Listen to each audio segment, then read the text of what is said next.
There's been a ton of new additions to the Louisville football program over the past couple weeks. It's almost been too many to count, but we're going to discuss where the Cardinals got better over the past couple weeks, more specifically discussing the secondary, the linebacking core, and the offensive line. So with that being said, let's get right on into the show.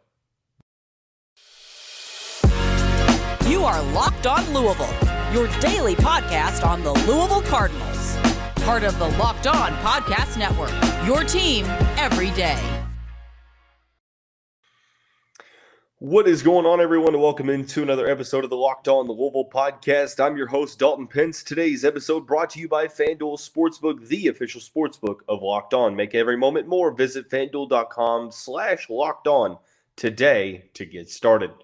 As always, I want to personally thank you all for making us your first listen of the day. Just a reminder, the Locked On the Louisville podcast is free on all streaming services 5 days a week, your team every day. As I mentioned, there's been a handful of new additions over the past couple of weeks for the Louisville football program. We're going to break it down into three segments based upon who has been added. We'll begin by discussing the secondary. We'll then go into the linebacking core, and then finally the offensive line to conclude the show. So I know it's been a little bit of time. I do apologize for the lack of programming over the past couple weeks, really. April was pretty small in terms of episode numbers, so I do want to apologize there. But ultimately looking to have a solid month of June or a solid month of May. We're not in June yet. I do want to have a solid month of June, but I want to have a solid May before that. So one thing that, at least for me in terms of programming for this week, it's a little bit overwhelming for me, probably because of my doing and not having enough episodes, but there's been a lot of additions. So I didn't want to, talk about these individually and just continue to, go down the line and talk about prospects when we have already known, that they're committed to Louisville. So I wanted to kind of group it into one episode. So we're going to start out with the secondary. 3 key additions have been added there over the past couple of weeks. Now, granted, let me go ahead and say that we're only talking about the players that were added, since spring ball. So Marcus Washington Jr. From Georgia, Storm Duck from North Carolina and technically Penn State, and then Cam Kelly from North Carolina, technically Virginia. So ultimately, I think the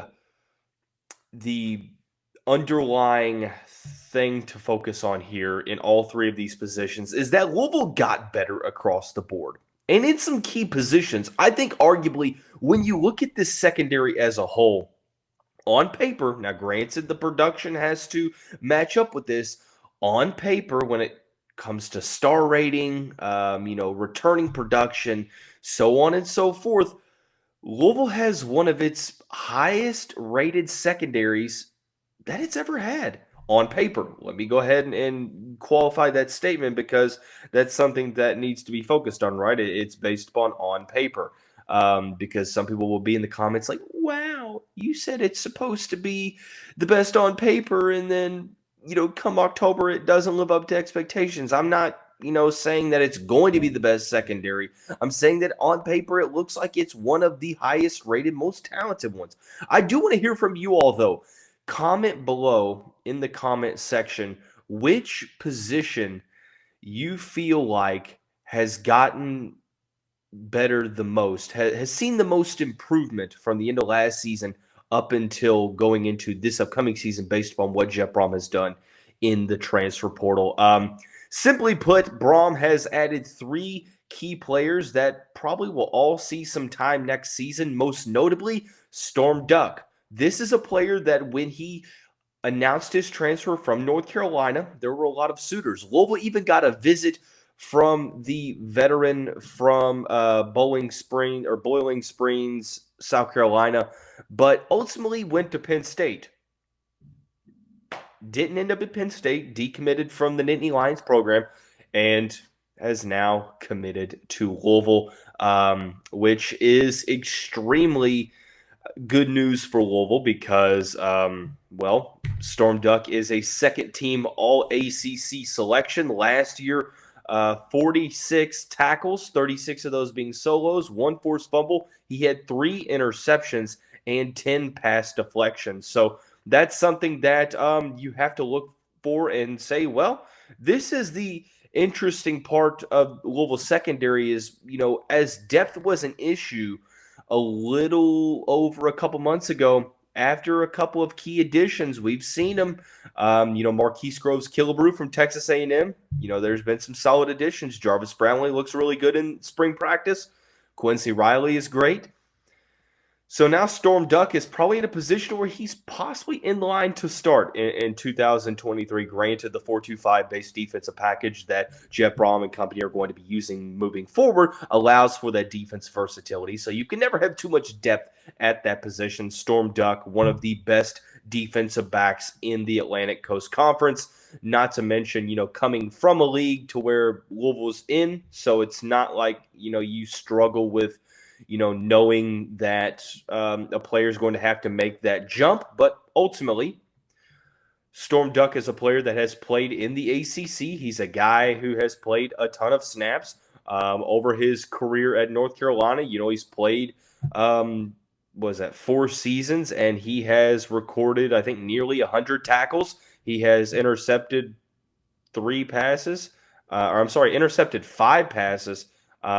And has deflected nearly 20. So he's a player that I think fits exactly what Louisville needs, a veteran presence that can almost be like a CB1 or a CB2 next year, even though I think Quincy Riley or maybe even Jarvis Brownlee fits that bill as well. So adding Storm Duck takes this secondary from, you're pretty solid to, okay, you might be able to contend for one of the best secondaries in the ACC. So I think that that's a key addition. Another addition to talk about, we discussed it a little bit last week, another North Carolina transfer, Cam Kelly, who spent a couple seasons 4 seasons with the Tar Heels. More tackles, 55 in 2020, 68 in 2021, 49 in 2022. He's a player that, when you look at what North Carolina fans say about him, it's almost like they don't necessarily see him as high. It's like they see him the way Florida State fans saw Jarvis Brownlee when he left Tallahassee. Now, granted, that could be fan speak. Obviously, when players leave a program, there might be some bitterness there, or there might be some truth, or the truth might lie in the middle. But overall, I think adding a player like Cam Kelly, who obviously projects to be a safety, so we're not necessarily talking about the cornerback level anymore, but more so as a safety, being able to compete with Josh Mickens Jr., MJ Griffin, so on and so forth at that position, Devin Neal, maybe even Gilbert Frierson if he plays more of a safety position rather than, a cornerback position, or a linebacker position. But ultimately, I think that this is a situation to where you add a veteran presence. If he is a depth piece, so be it. I think that that's kind of what you're expecting Cam Kelly to be. Ultimately, I think that he ends up probably being, a player in the 2 deep at the very least. I know he has to compete with MJ Griffin and Josh Mickens Jr., 2 veterans in the back half of that Louisville secondary. So I think that this is another key addition that just, is sort of like an embarrassment of riches in that secondary that we're continuing to see, that Ron English and Mark Hagan have to work with in that back end of the secondary, or really the whole secondary as a whole. You have that cornerback depth. Now you're adding to the safety depth as well, and I think that that's extremely key. The other player that was added, this player was added on Monday. It's Marcus Washington Jr., former top 150 prospect in the 2022 class. Think Marquise Groves-Killebrew in a role last year didn't necessarily see a ton of snaps, meaningful snaps, obviously behind Keely Ringo and a couple other players in that Georgia national championship secondary. So there's a lot of there was a lot of players he had to play behind, but a player with 4 years of eligibility. He redshirted this past season, former top 150 player, extremely versatile defensive back. Like I said, top 150 recruit, 6 foot, 170 pounds out of Grovetown, Georgia. Ultimately, I think that this is a nice addition to the team. Whether or not he plays a significant role this year or not, I think that that's to be seen. I think he's going to be used in rotational roles. I think that, obviously Quincy Riley, Jarvis Brownlee Jr., and Storm Duck are probably going to be, sort of your main options at the cornerback position. But adding a player like, Marcus Washington Jr., Marquise Groves-Killebrew, two players with a ton of experience, or not a ton of experience, a ton of eligibility left that are highly rated guys. So you're banking on that talent and developing that talent, not only maybe for the future, but also for the immediate future as well. So I'm extremely excited to see what both MGK and Marcus Washington Jr. Will bring to the table. I think that this was a highly sought after recruit that a lot of schools were going after, and credit Louisville for getting him on a visit and ultimately getting him to commit. So, I look at this situation at the defensive back room, and I'm excited for the potential. I think on paper, like I said, it's extremely talented, but at the end of the day, it's going to all be about production. So extremely excited. But cornerback and safety, the secondary is not the only place that Louisville got better. Obviously, the Cardinals got better at the linebacker position as well. Well, now that the Cardinals have added former Oregon linebacker Keith Brown, we'll talk about what Keith brings to the table here momentarily after we talk about our friends and the title sponsor of the show, FanDuel.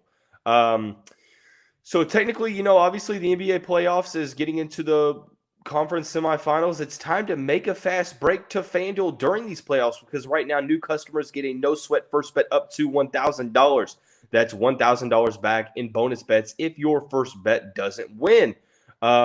Some things that I love about FanDuel, obviously they have the great promotions every day. It's a safe and secure app. You get paid instantly. So, you get the best of, I say both worlds, probably every world. There's no better place to bet on all of the playoff action than America's #1 sportsbook. Visit FanDuel.com/lockedon and get a no sweat first bet up to $1,000. That's bonus bets back on FanDuel.com/lockedon. FanDuel, the official sports betting partner of the NBA.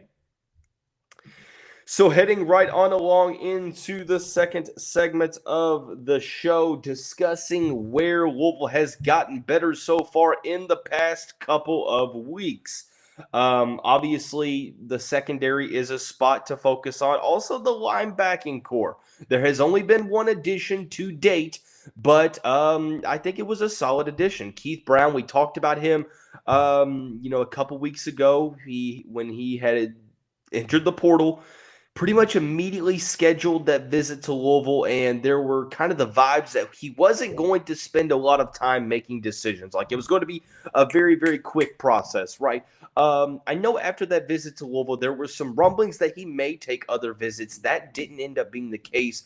And, in the near future after the visit, he ends up committing to Louisville. The former top 130 prospect in the country, spent the past 2 seasons at Oregon. Didn't see a ton of time. 15 tackles as a freshman, 21 as a sophomore, 12 of those being solos. He had 1 sack in 2 seasons in Eugene. The 6'1", 235-pound native of Lebanon, Oregon, is a player that covers sideline to sideline, projects as an inside linebacker, obviously. And when you kind of get a grasp of where Oregon's defense was, at this time a couple weeks ago, obviously it's kind of hard to have a pulse on every program where these players come from, because you don't follow these teams on a daily basis. So, it's hard to really understand how things are going. But from the vibes that I got, from what I saw, from the people that I talked to around that area that covered the team up in Eugene, it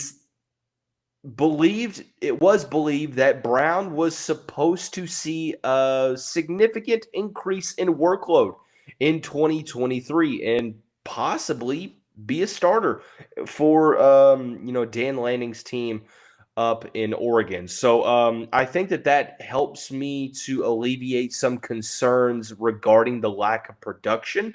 And not to mention, linebacker is one of those positions to where we've talked about it before, especially when we talk about Stanquan Clark.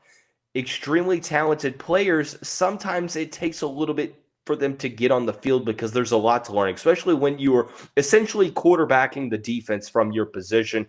There's not a ton of veteran presence around you that has played a ton of snaps. I mean, let's face it, Louisville has or is being tasked with replacing essentially their whole starting linebacking core.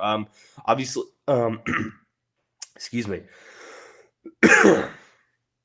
Oof. Monty Montgomery goes to Mississippi. Dorian Jones goes to Cincinnati. And then you have Momo Sonogo obviously going professional. But ultimately, you lose those three. You have some players that I think in the spring game, some of those concerns that I had were alleviated a little bit. Oop, I forgot to bring this back up. My apologies. But like I said, some of those concerns were alleviated a little bit because I got to see players like TJ Quinn, who I wasn't necessarily looking at as a player that was going to fully step up, and I honestly think he could be a starter come that first game against Georgia Tech. So you have a guy like TJ Quinn. Jalen Alderman has played some big-time snaps and has made some big-time plays. KJ Cloyd entered the portal, decided to take his name out of the portal. So you have some players that you can go with there that have played some pretty solid minutes or snaps, not minutes. You also have Jackson Hamilton, also a member from that 2021 class. So, two linebackers instead of three. It makes you wonder how they're going to be utilized. I would assume that Keith Brown is going to slide into one of those starting roles at the linebacker position.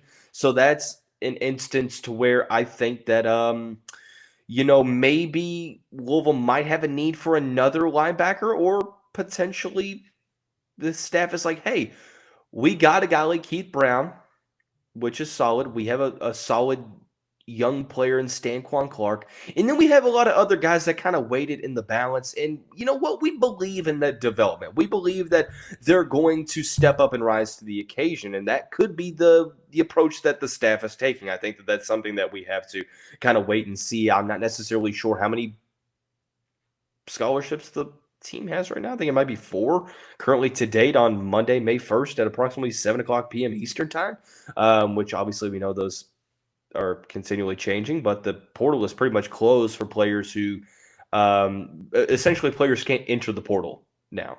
If you're already in the portal, obviously you can go wherever, but if you're not in the portal, you couldn't put your name in the portal as of April 30th, which was the deadline. So I like where the linebacking core sits right now. Obviously, maybe another linebacker to the position might make a little bit of sense to add some more veteran presence when you have a couple more scholarships to use. So we'll kind of see where the staff looks to address needs further. But watching the spring game, hearing about spring practice, obviously TJ Quinn, Stanquan Clark, guys that stood out and jumped off the page. So I have a lot of excitement to see how both of those players are able to, rise into the occasion and fill those needs. So ultimately, I'm pretty excited. So I think now you're looking defensively. We talked about the linebacking position, talked about the secondary as well. I think now you're kind of looking into a situation to where most of the help defensively is probably going to be centered around the interior defensive line. I think that there's been some rumors that Jermaine Lole might be injured again. If that's the case, then they may look to address the needs there. Playing another defensive lineman than we're used to. So that's something that we'll have to pay attention to moving forward. So, but secondary and linebacking position, what if I told you that they address those two the least out of the three that we're talking about today? The offensive line position, credit to the staff, credit to Jeff Brown, credit to Brian Brown, credit to Richard Owens for absolutely transforming the offensive line unit up front. We're going to talk about that here in just a second. Before we do that, I want to thank you all again for making Locked On Louisville your first listen every day. Every dayers, tomorrow on the show, we're going to talk about the 4 high school recruits that have committed to Flyville 24. Sean Boykins, being one of those, the number 1 player in the state of Kentucky in the 2024 class. So something to focus on there. But we will talk about high school recruiting on tomorrow's episode of the show. So be sure to tune in. And heading into the final segment of the show, Louisville, I think when you watched that spring game, offensive line was like, it was one of the positions that I think a lot of people came away with a little bit of concern about. And it wasn't that there wasn't talent on the line. Obviously, I think, Brian Hudson, Michael Gonzalez, and Renato Brown are very, very solid. But I think that there were questions outside of that. Who plays at the guard position? Who's going to back up these players? So on and so forth. And obviously, we talked about Vincent Lamia, added from Duquesne, Willie Tyler, added from Rutgers. But the Cards went out and added two more offensive linemen, I should say. So that means 5 offensive linemen have been added in the portal for the Louisville Cardinals since December. I know we said we're only going to talk about players that had been added since spring practice, but since we're talking about the offensive line as a whole, I kind of feel obligated to discuss John Paul Flores because I want to read to you.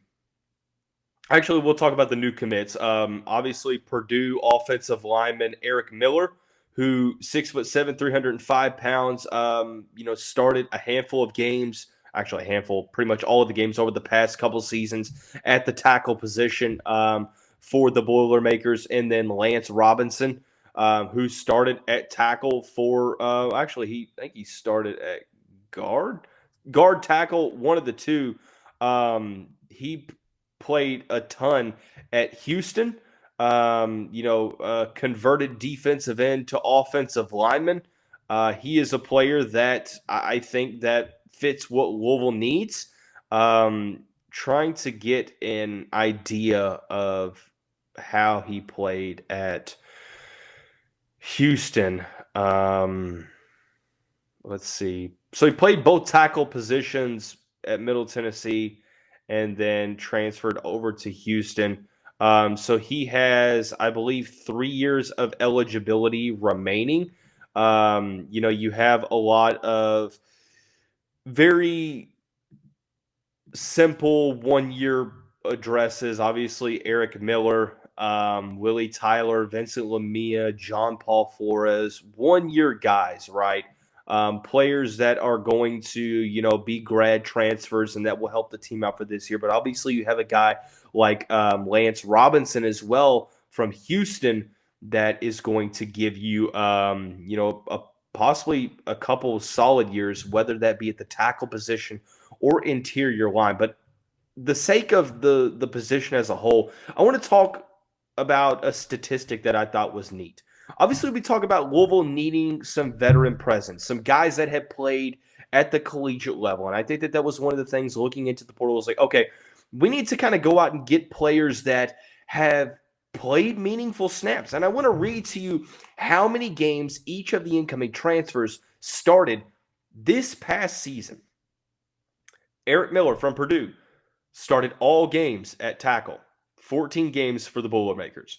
Rutgers, Willie Tyler started, started 6, but played in 9, something like that. But he played 9 games, appeared in 9 games, played guard and tackle. Lance Robinson played tackle for Houston, started 11 of the games. Offensive lineman from Duquesne, Vincent Lamia, started all the games for the Dukes. And then John Paul Flores started 6 games for Virginia, but played all over the offensive line, played center, played guard, so on and so forth. So you have some pieces like Michael Gonzalez, like Brian Hudson, like Renato Brown. You have some 3 very, very good players on the offensive line. You lost Luke Candra, which sucks. But you have some, solid guys like Austin Collins, like some other guys in that offensive line room, right? Like true freshmen, Madden Sanker, Luke Burgess, Joe Crocker, so on and so forth. Well, now you went out and you add 5 veteran players. 4 of those are grad transfers, meaning that they have played years of collegiate football. And almost all of these guys, I literally think Willie Tyler, Lance Robinson, John Paul Flores, Vincent Lamia have played more than one position at the offensive line, or played more than one position on the offensive line at the collegiate level. I wonder if that was something that Richard Owen said, we're going to have some versatility. And then obviously Eric Miller, obviously the familiarity with, Jeff Brom, and a player that was very solid for the Boilermakers, started pretty much all the games the past 2 seasons.